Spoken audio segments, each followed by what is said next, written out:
तर ज्या ठिकाणी ज्या महिला सक्षम असतील त्या ठिकाणी सर्व काही चांगल्या पद्धतीने सुरळीतपणे पार पाडले जाते. शेवटी महिलांनी नाव घेत असताना समोर आई उभी राहते, बहीण उभी राहते, मुलगी उभी राहते, नाती उभी राहते. सर्व अशा सर्वच आपल्या संलग्न उभे राहतात. पण महिला आज जर आपण पाहायला गेला तर महिला दिनाचं औचित्य आपण साधून काही कार्यक्रम करत असतो तर नजरेसमोर आपल्याला छत्रपती शिवाजी महाराजांच्या आई जिजाऊ उभे राहते. असे वेगवेगळे पराक्रमी आणि वेगवेगळ्या याच्यामध्ये काम करणारे लोक आपण सर्वांचीच नावं घेत असतो तर आपल्याला हे सुद्धा चांगले. महिला दिनानिमित्ताने तुम्ही जे काही चांगले कार्यक्रम करता येतील ते करायला पाहिजे असं मी कायमस्वरूपी माझ्या कार्यकर्त्या नंदा असेल, दीपा असेल, असं मी सर्व इथं बसलेले सर्व आमच्या कार्यकर्त्या यांना मी सांगत असतो. मदत फक्त आमची घ्या आणि काहीतरी चांगलं करा. माझ्या आयुष्यामध्ये तर मी ठरवलं की चांगलं काय करता येईल त्याच्यासाठी आपण ताकदीने त्यांच्या पाठीमागे उभं राहायचं आणि त्यांना पूर्णपणे ताकद द्यायची, जेणेकरून कुठेतरी महिलांना व्यासपीठ असायला पाहिजे आणि महिला त्या ठिकाणी पुढे पुढे पुढे पुढे जायला पाहिजे. शेवटी सर्वांचीच परिस्थिती त्या पद्धतीची नसते. आता तुम्हाला ताई तुम्हाला सगळं सांगतीलच, मार्गदर्शन करतीलच, पण असं वाटतं की नगरपालिकेचे ज्या ज्या काही गोष्टी आपल्या समोर येत आहेत तर त्याचा उपयोग आपण चांगल्या पद्धतीने करून घ्यायला पाहिजे. पण आमच्या नगरपालिकेच्या मदतीतून काही गोष्टी मिळतात त्या तुमच्यापर्यंत पोहोचल्या पाहिजे. महिलांना प्रोत्साहन देत असताना महिलांना बचत गट म्हणून प्रोत्साहन जेवढं देतात, नावाला फक्त बचत गटाचं रजिस्ट्रेशन होते पण त्याचं इम्प्लिमेंट काही होत नाही.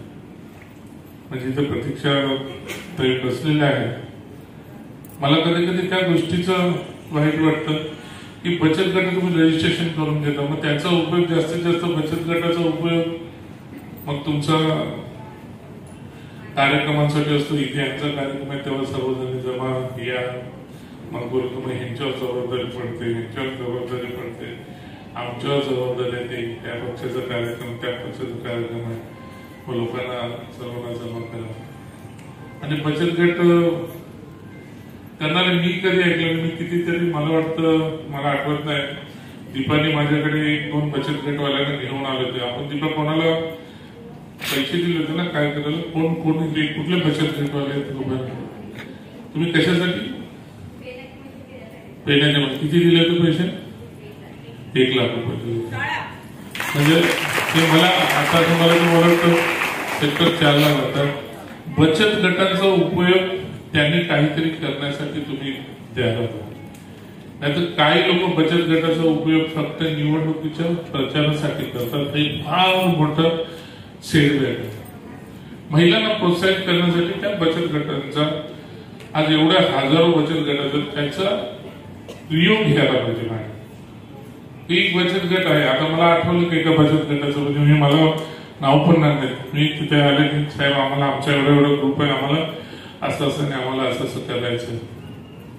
विषय पैशाचा नाही आहे, विषय त्या ठिकाणी असणाऱ्या ठराविक महिलांना म्हणजे त्या बचत गटाच्या महिलांना काहीतरी प्रोत्साहित करण्याचं आपण मदत केली त्याचं मला एकदम बरं.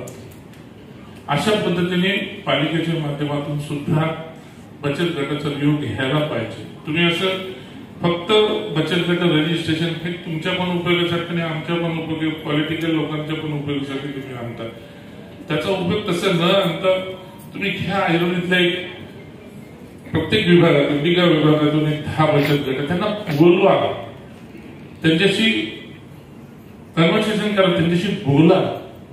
बाबा तुम्हाला मी काय द्यायला पाहिजे तेव्हा तुम्ही काय करू शकता. म्हणजे तुम्ही बचत गट केले कशासाठी केले. आता मी रामनगर मध्ये पाहिलं की काही बचत गटांना लाखोच्या वरती कुठल्या माध्यमातून लोन मिळालं, पण त्याचं इम्प्लिमेंट काय होतं मला काही समजत नाही. ते पैसे वाटून घेतल्यासारखा प्रकार तो तिकडलं केला जातो. म्हणून मला असं माझं तर म्हणणं की जर काही गोष्टीची सुरुवात करायची असेल तर स्वतःपासून सुरुवात करायला पाहिजे. मी ठरवलं की आता या आज तारीख 7 आहे, उद्या 8 बचत मला महिला दिन आहे, तर उद्या उद्या 25 बचत गट पहिला मी दत्तक घेणार ऐरोली विभागामधल्या. कोणी आपल्याकडे यावं, त्यांनी कोणी आपल्याकडे यावं आणि सांगावं, त्यांनी त्या बचत गटाने बोलावं, साहेब आम्हाला हे करायची जर इच्छा आहे, ह्याच्यासाठी आम्हाला हे फायनान्स करा. हा विजय चौधरी तुमच्या पाठीशी भाऊ म्हणून ताकद देऊन तुम्हाला पाया उभं करण्याचं माझं काम आहे.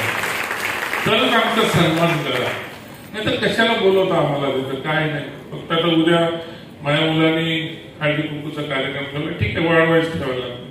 मी परवा एका वार्डमध्ये ठेवलाय, इथं ऐरोलीत एका वार्डमध्ये ठेवलाय. म्हणजे हे काम करतोय मला कधी नसेल.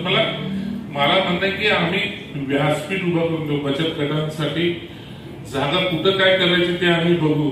तुम्ही फक्त सांगा की आम्हाला हे करायचं आहे, आम्हाला एवढ्याची गरज आहे. मग ते लाखो रुपयामध्ये काही असू दे, बँकेकडनं पण तुम्हाला कसं सहकार्य करायचं त्याच्यासाठी पूर्णपणे विजय चौधरी ताकद राहील. पाहिजे तर मी गॅरंटी राहील, तुम्हाला कोण गॅरंटी नाही द्यायला थोडं माझ्याकडे आयडी आहे, मी गॅरंटी आहे. पण तुम्ही समोर यायला पाहिजे. माझ्यासाठी तुम्ही राजकारणासाठी माझ्याजवळ येऊ नका, माझ्याकडे प्रचारासाठी पण येऊ नका.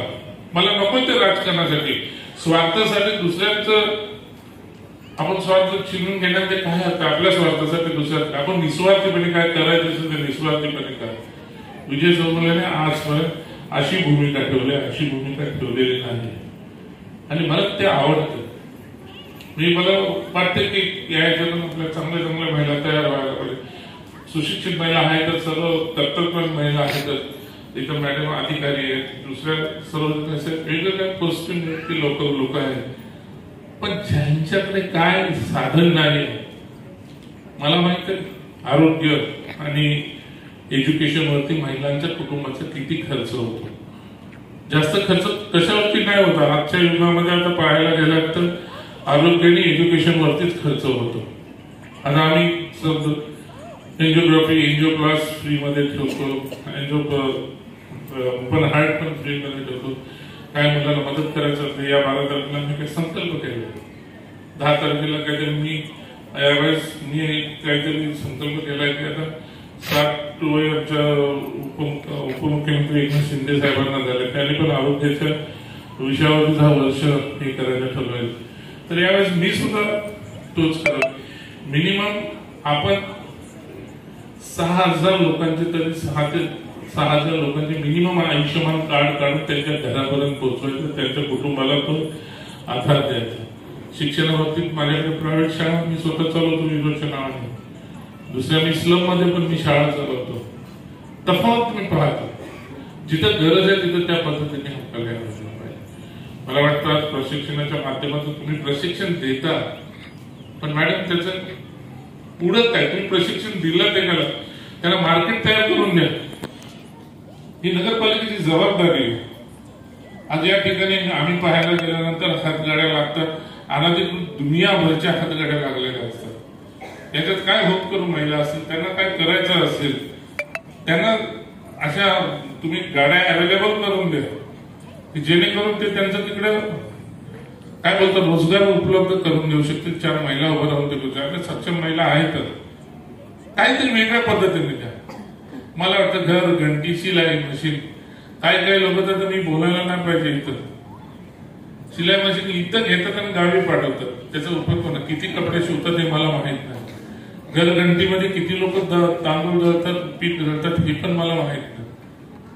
सांगायचं तात्पर्य द्यायलाच पाहिजे, भेटल्याच पाहिजे. हे शासन आपल्याला देतो, पण त्याचा उपयोग युटिलाइज तुम्ही लोक करायला पाहिजे. म्हणून मी दीपाला नंदा इथे हे बाकीचे आमचे सर्वच माझे सर्व सहकारी बिलायत आहे, हे सर्व लोक इथे सर्व बसलेले आहेत. मला मी एवढंच सांगतो की आपण काहीतरी करायला शिकूया. पुढच्या वेळेस आपण ज्यावेळेस उभे राहू, ज्यावेळेस मला बोलवाल तेव्हा मला दाखवा की साहेब आज मी त्यांना मदत केली, त्यांचं इम्प्लिमेंट काम चालू आहे की नाही मला माहित नाही का. चालू नाही झालं ते कोणते होतं तिथे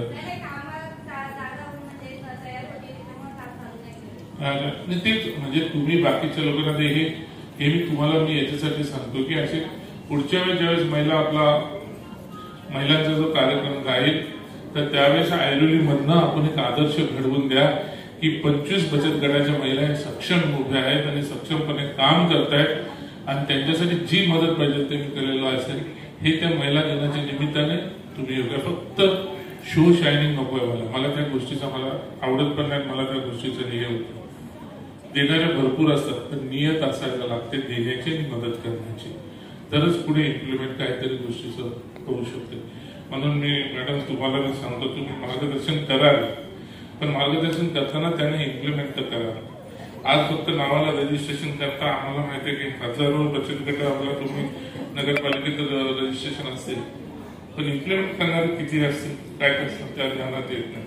म्हणून आम्हाला यावेळेस मी तुम्हाला सर्वांना मी सांगतो आपल्या ऐरोलीतल्या लोकांना ऐरोली विभागातल्या लोकांना 25 गट अशी सक्षम बचत गट आपण नेमूया आणि त्यांना विचारूया तुम्हाला काय करायचंय आणि त्यांनी सांगितल्यानंतर त्यांना मार्केट पण देण्याची जबाबदारी विजय चौगुलेची असेल. कुठं काय करायचं म्हणजे तुम्हाला त्यांनी इम्प्लिमेंट आपण देणार ते इम्प्लिमेंट काहीतरी प्रोडक्ट करणार पण त्या प्रोडक्ट करण्यासाठी त्यांना मार्केट पण अवेलेबल असायला पाहिजे पण ते पण आपण करायचे नाही. आपण जबाबदारी घेणार. शेवटी ते थेंबे थेंबे तळेसाचे असं असतं. कुठलीही गोष्ट पटकन होत नाही. शेवटी कष्ट